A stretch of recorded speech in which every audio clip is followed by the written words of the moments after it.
Bonjour et bienvenue dans votre émission Parole d'entrepreneur. En ce moment, dans la ville de Coutances, en Normandie, se déroule un festival culturel sino-français connu sous le nom de Vent de Chine.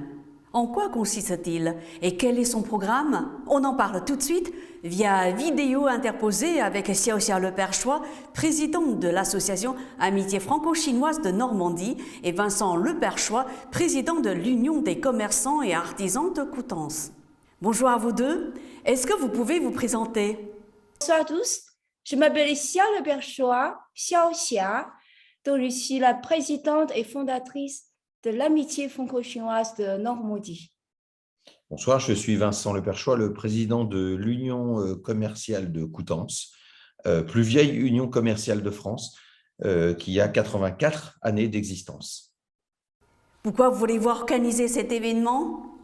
Donc, nous avons organisé avec un grand succès en 2019, mars 2019, notre première édition Vent de Chine.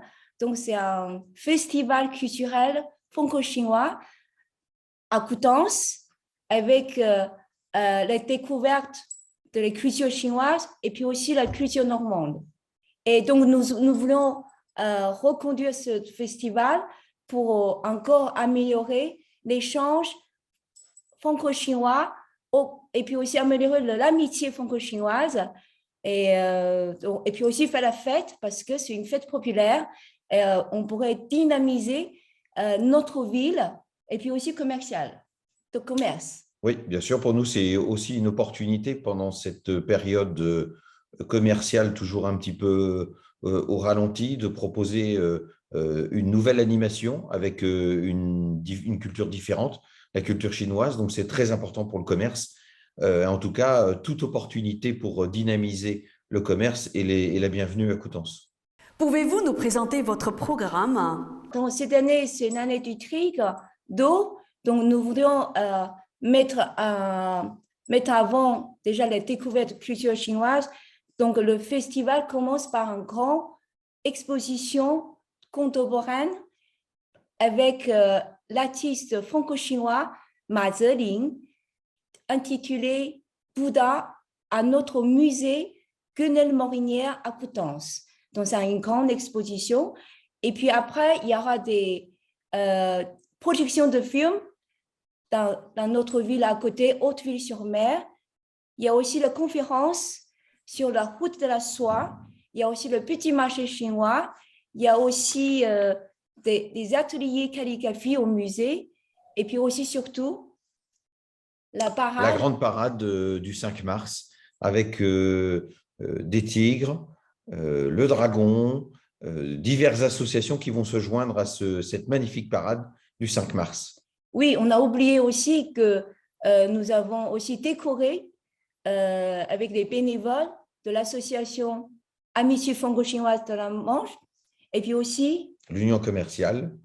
On a décoré entièrement la ville avec des symboles chinois qui sont des grandes lanternes, tout ce qui peut décorer la ville et faire voir que c'est la fête. En même temps, il y a aussi les décorations de vitrines. Oui, des commerçants qui se mettent en place pour cette début d'opération dès demain. Quand commence cette fête et quand elle se termine? La seconde édition se déroulera du 14 février jusqu'à 5 mars à Coutances, mer Bocage. Si on compare par rapport à l'année 2019, lors de la clôture et de la grande parade, nous avions entre 4 et 6 000 personnes pour cette journée. Alors évidemment, il y a des animations qui auront moins de monde en fonction de la taille des salles et des choses présentées. Mais ça peut aller de 300 personnes pour certaines conférences à évidemment la clôture où on attend à peu près 5 000 personnes. Pouvez-vous nous donner plus de détails sur ce festival, à commencer par l'exposition d'art contemporain? Donc tout d'abord, cette originalité de ce festival, c'est la culture normande et la culture chinoise se partagent la tradition. Donc d'abord, on commence par une grande exposition au musée de Coutances, Bouddha, par l'artiste franco-chinois Ma Zeling. Il va exposer des œuvres les plus représentatives de sa carrière artistique avec des peintures à l'huile et puis aussi les sculptures du Bouddha, des mains Donc, ce sera une très belle découverte pour tout le monde. Pouvez-vous revenir sur la démonstration et l'initiation à la calligraphie chinoise? Nous avons prévu 3 ateliers calligraphie, initiation à la calligraphie chinoise, au musée aussi, avec la découverte, comment utiliser les pinceaux pour écrire des sinogrammes avec de l'encre. Le moment fort, c'est aussi le 4 mars. Il y a une grande conférence présentée par une écrivain française, exploratrice, Madame Christine Bernabeu, qui a fait 2 voyages en solitaire sur la route de la soie. Donc, elle va dévoiler le mystère sur cette mythique route qui a traversé notre civilisation pendant 35 siècles. Vous disiez tout à l'heure que vous allez projeter un film. Oui, au cinéma d'Hauteville, un film très connu, en tout cas en France, qui est Le Dernier Empereur. Alors, c'était un souhait de présenter un film justement populaire et qui a pu se voir par de nombreux Français. Et dans un cinéma, ça crée une ambiance très particulière et en tout cas un très beau film. C'est notre dernier empereur. Donc, je pense que connaître un peu l'histoire chinoise, c'est aussi intéressant dans notre cadre festival. Pour revenir à la calligraphie, est-ce que vous la pratiquez? Quand j'étais petite, j'ai pratiqué la calligraphie. Même maintenant, je pratique de temps en temps, mais pas tous les jours, bien sûr. Je n'ai pas ce talent de pouvoir écrire. Alors, j'ai appris lors de voyages en Chine, j'ai écrit mon prénom parce que ça, c'est aussi, je pense, un intérêt particulier pour tous ceux qui vont participer à cet atelier, c'est de savoir ou au moins de connaître comment s'écrit leur prénom. C'est souvent la première enfin, ce qu'on demande, ce que les Français demandent la plupart du temps à écrire en premier, c'est son prénom. Donc, je pense qu'on va, à mon avis, faire beaucoup d'écriture de prénoms pendant ces ateliers. Qui anime cet atelier de calligraphie? Moi-même, pendant les 3 séances au musée. Après, le 5 mars, il y aura notre amie chinoise qui est encore plus expert que moi pour animer l'atelier le 5 mars. Est-ce que vous pouvez nous en dire plus sur le marché chinois? Nous avons prévu 4 petits chalets en bois sur la place de Saint-Nicolas à Coutances pour vendre des produits, des costumes chinois et puis aussi des décorations chinoises. Il paraît que vous allez aussi présenter la culture normande lors de ce festival. Oui, parce que ce festival, c'est un festival d'échange, échange culturel. Donc, nous avons vous montrer la culture normande avec la coiffe normande et puis aussi les dentelles normandes pour vous dévoiler une autre culture, surtout pour les Chinois qui vont venir à Coutances. Donc, il y aura l'atelier, il y a aussi le parade avec des groupes folkloriques de Normandie pour présenter leur danse, leurs costumes et les chansons et la musique. Oui, c'est une belle association parce que aussi en Normandie, nous avons de très belles coutumes, aussi bien dans le costume que dans les danses, dans cette façon de vivre. La Normandie est vraiment un territoire riche. Donc, quand on peut échanger et que chaque culture puisse la présenter, c'est une belle union de 2 cultures. Pouvez-vous parler maintenant de la grande parade?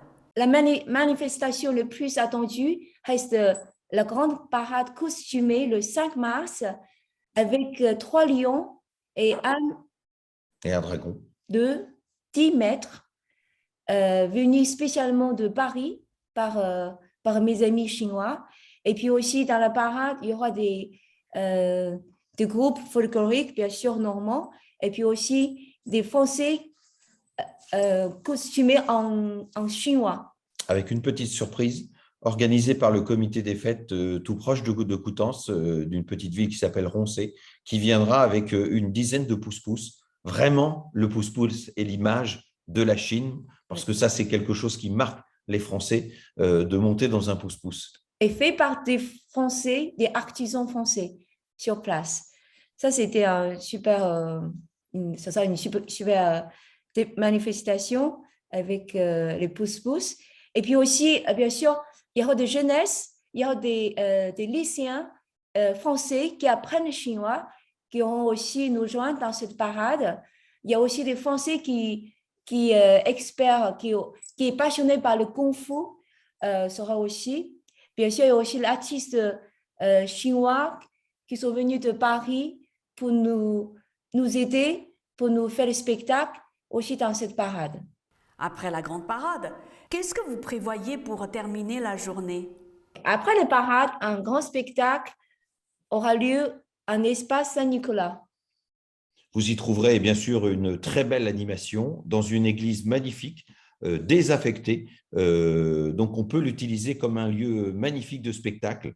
Vous allez voir, c'est vraiment très, très bien. On pourra accueillir à peu près 500 personnes.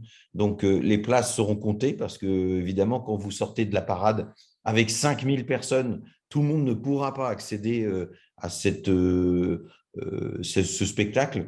Donc, les premiers seront servis et arriveront à trouver des places dans ce lieu magnifique. Donc, il y aura un défilé de mode de la robe en soie sur le thème de Bouddha, créé par artiste contemporain Ma Ziling, avec 3 grands créateurs de mode chinois, sera présenté par des anciennes Miss Normandie qui se sont présentées cette année au titre de Miss Normandie 2020 et 2021. 2020 et 2021 et qui enfileront ces magnifiques costumes chinois habillés par des Françaises. Vous voyez, donc c'est vraiment une belle collaboration franco-chinoise. Et dans un cadre magnifique.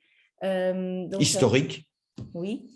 Donc, venez nombreux, venez nous rejoindre pour cette belle parade et cette belle journée du 5 mars.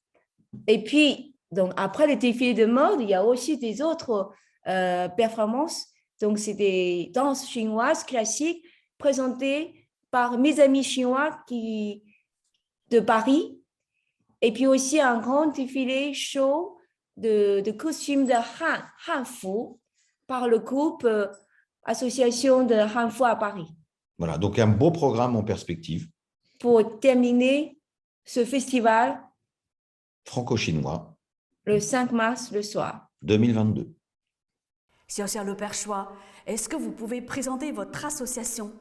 Notre association est créée en 2018 et donc c'est une petite association avec 3-4 membres de bureau et puis aussi 50 d'adhérents. Donc, nous voudrions partager la culture chinoise aux Normands et puis aussi mettre en valeur le patrimoine, la culture normande.